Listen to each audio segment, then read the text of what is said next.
বছরের শেষ দিকটাতে আততায়ীদের হামলার ঝুঁকিতে বলিউড তারকারা।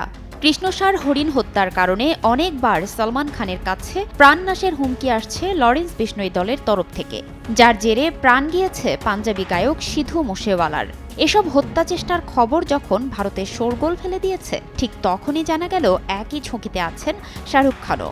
ফোন করে অচেনা নাম্বার থেকে হত্যার হুমকি দেওয়া হয়েছে বলিউড বাদশাহ শাহরুখ খানকে।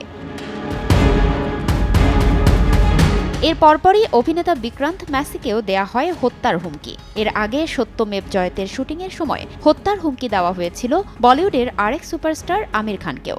সে সময় আমির তাই নিজের সুরক্ষার জন্য বুলেট প্রুফ মার্সিডিজ কিনেছিলেন। এমনকি সলমান খানের সাথে ঘনিষ্ঠতার কারণেই খুন হয়েছেন কংগ্রেস নেতা বাবা সিদ্দিকীও। গুঞ্জন উঠেছে, এবার কি তবে পাঞ্জাবি গায়ক বাদশার পালা? কেননা মঙ্গলবার ভোর ৩টায় র্যাপার বাদশার পানশালার বাইরে আচমকা এক বিস্ফোরণ ঘটে। দুই সন্দেহভাজন ব্যক্তিকে নাকি বাইকে চড়ে বোমা ছুড়ে পালাতেও দেখেছেন স্থানীয় বাসিন্দারা। র্যাপ গানের জনপ্রিয় শিল্পী বাদশার গায়কী ঢং অন্য সবার চেয়ে অনেকটাই আলাদা।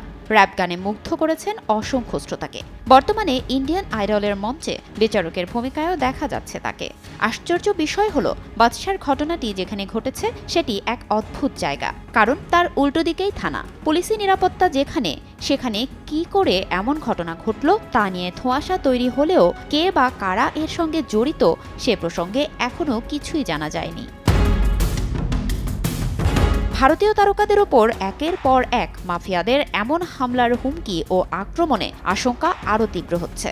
বাড়ছে বলিউড তারকাদের নিরাপত্তা নিয়ে উদ্বেগ। বলিউডের অনেকের ওপরেই কার এবং কেন এত ক্ষোভ, এ নিয়ে দুশ্চিন্তার ভাঁজ ক্রমশই গাঢ় হচ্ছে।